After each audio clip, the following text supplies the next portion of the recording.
வைத்த அக்ஷய பாத்திரம் நான் தொடும் வேளையெல்லாம் தேன் துளி வார்த்திடும்.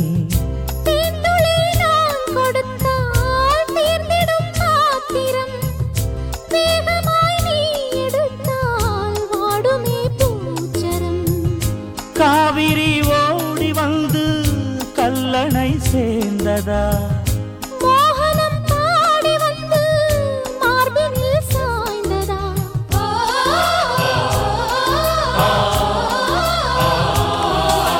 கண்மணி கண்மணி மின்னிடும் மின்மினி என் விழி பூத்தது உன்னாலே.